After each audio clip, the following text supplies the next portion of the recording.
नमस्कार, welcome to my channel. मैं हूं मनीषा। दोस्तों, आज की वीडियो बहुत ही महत्वपूर्ण है। आज हम बात करेंगे बसंत पंचमी पर्व के बारे में। बसंत पंचमी का पर्व हमें कब मनाना चाहिए? वर्ष 2022 में ये पर्व कब पड़ रहा है? इस दिन हमें किन किन देवी देवताओं की पूजा करनी चाहिए? किन रंगों की प्रधानता होती है?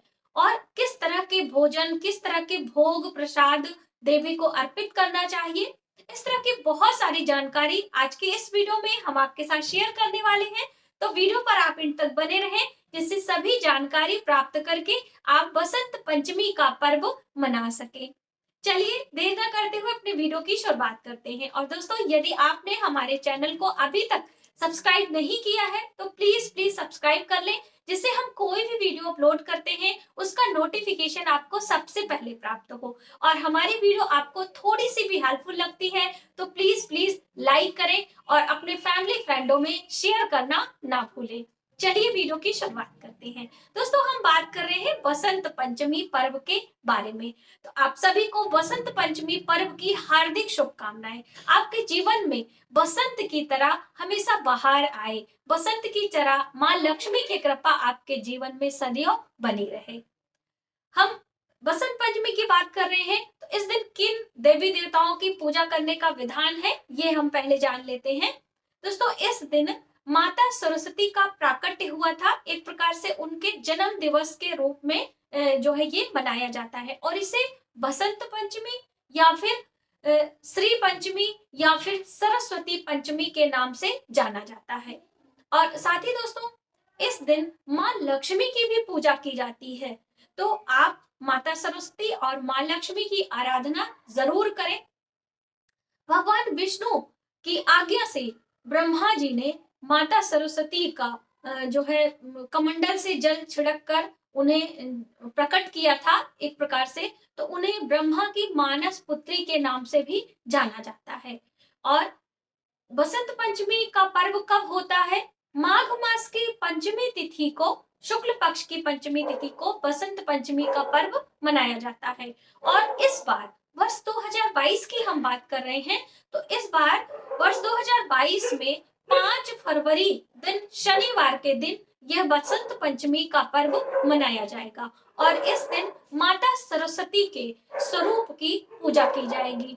तो इस दिन सभी को, आप बच्चे हैं, आप बूढ़े हैं, आप विद्यार्थी हैं, सभी वर्गों को ज्ञान और विद्या, बुद्धि, विवेक का वरदान जरूर चाहिए। हर क्षेत्र में, आप किसी भी क्षेत्र में कार्यरत हैं, अब यदि आपके पास सही बुद्धि सही दिशा में लगाते हैं तो आपका कार्य क्षेत्र आगे बढ़ता है। तो इसलिए इस दिन माता सरस्वती की आराधना करना आप ना भूलें। पूजा कैसे करनी होती है, पूजा के सामग्रियां क्या क्या चीज है, इन दिनों हमें क्या विशेष उपाय करने होते हैं, ये सभी जानकारी हमारे चैनल पर आपको मिल जाएगी।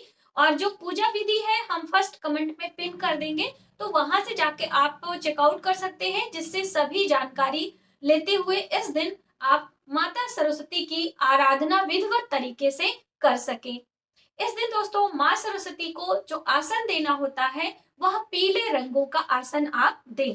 पीला रंग ज्ञान का प्रतीक होता है, पीला रंग गुरु का प्रतीक होता है। तो इसलिए पीले रंग की प्रधानता इस दिन मानी जाती है। तो इसीलिए आपने देखा होगा कि पीले रंग के वस्त्र सभी पहनते हैं। हम जब भी गुरुजनों को देखते हैं तो उनका जो वस्त्र होता है, उनका जो रंग होता है, उनके परिधान का, वह पीला रंग होता है। इसीलिए आप पीले रंगों का प्रयोग करें। यदि पीला रंग नहीं है तो आप हल्के रंगों यानी क्रीम कलर के या व्हाइट कलर के भी आप रंग इस्तेमाल कर सकते हैं। जैसे हम बात करें पुष्पों की, तो पीले रंग का पुष्प आप इस्तेमाल करें। पीले रंग का आसन माता को दें, यानी चौकी पर आप पीले रंग का आसन बिछाएं। और पीले रंग का भोग भी हम लगाते हैं, तो बूंदी के लड्डू भोग में लगा सकते हैं। लेकिन हम बात करें कि अपनी रसोई में हमें क्या बनाना चाहिए, तो इस दिन पीले मीठे चावल का भोग हम माँ सरस्वती को यदि लगाते हैं तो हमें उनकी असीम कृपा प्राप्त होती है। तो आप अपने घर में पीले मीठे चावल जरूर बनाएं इन दिनों, और माँ सरस्वती की पूजा करें। माता सरस्वती की पूजा विधि बहुत ही आसान है। आप पंचोपचार विधि से पूजा कर सकते हैं, षोडोपचार विधि से पूजा कर सकते हैं। आप माँ सरस्वती के मंत्रों का जप कर सकते हैं। हम मंत्रों की बात करें तो स्फटिक की माला पर या फिर रुद्राक्ष की माला पर माँ सरस्वती के मंत्रों का जप करना चाहिए। और कौन से मंत्र हैं वो भी हम जान लेते हैं। तो सबसे अच्छा होता है मंत्र जो हमारे विद्यार्थी बच्चों के लिए बहुत ही शुभ माना जाता है, ओम ऐं सरस्वतये नमः। ये मंत्र बहुत ही सूक्ष्म है। ऐं मंत्र विद्या का मंत्र होता है। ऐं मीन्स शारदा। तो इसलिए आप ये ऐं मंत्र का जप यदि अपने बच्चों से कराते हैं या आप स्वयं करते हैं, यदि आपके बहुत छोटे बच्चे हैं तो आप उन्हें अपने पास बिठाएं, अपने गोदी में बिठाएं और आप स्वयं पूजा पाठ करें। और फिर एक छोटे से पात्र में आपको जल रख लेना है और उस जल को, जैसे आप जब जप करेंगे, पूजा करेंगे, मंत्रों द्वारा वो जल अभिमंत्रित हो जाता है और उसके बाद उस जल को अपने बच्चे को थोड़ा थोड़ा दिन में उन्हें पिलाते रहें। और उस दिन अपने बच्चों के मस्तक पर टीका कैसे लगाना है ये भी बहुत आवश्यक होता है। आप माँ सरस्वती की पूजा में पीले रंग का चंदन का तो इस्तेमाल आप करें ही, लेकिन एक छोटी सी चांदी की कटोरी ले लें, उसमें आप थोड़ा सा गंगा जल रख लें, उसमें आप केसर डालें, हल्दी डालें और एक अच्छा सा मिक्सर तैयार करें और उसके बाद माँ सरस्वती को आप इसका टीका लगाएं। अपने बच्चों को भी इस जो है चंदन का टीका लगा दें, चाहे छोटे बच्चे हों चाहे बड़े हों, आप स्वयं लगाएं। यानी पूरी फैमिली इस केसर और हल्दी गंगा जल का मिक्सचर जो आप तैयार करेंगे इसका टीका लगाएं। इससे आपके ज्ञान में वृद्धि होती है, इससे आपको जो है माँ सरस्वती का आशीर्वाद प्रदान होता है। तो इस तरह से आप करें। और जैसे मैंने आपको बताया, पीले पुष्प, पीले अक्षर और पीले रंग का भोग जरूर इस्तेमाल करें। इस दिन आपको अपने बच्चों के पुस्तकों में मोर पंख जरूर रखना चाहिए। मोर पंख भी बहुत ही शुभता भरा होता है। भगवान विष्णु के मुकुट में, बात करें हम भगवान कृष्ण के मुकुट में, ये मोर पंख सुशोभित होता है। तो इसलिए आप मोर पंख पूजा में भी इस्तेमाल करें, यानी वहां पर रखें। अपने बच्चों के रूप में स्टडी टेबल पर मोर पंख आप जरूर लगाया करें। और बहुत सारे लोगों को संशय होता है कि माता सरस्वती की पूजा जब भी हम करें तो हमारा मुख किस दिशा में होना चाहिए, चौकी हमें कैसे लगानी चाहिए।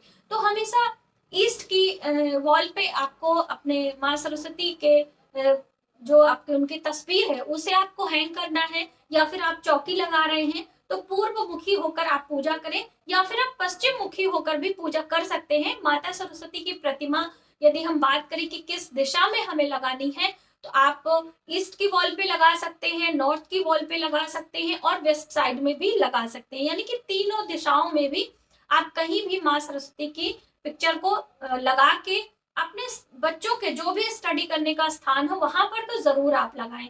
उनकी पुस्तक में माता सरस्वती के मंत्र को आपको छोटे छोटे पेपर में, येलो कलर के पेपर में लिखकर उनके पुस्तकों में रखना चाहिए।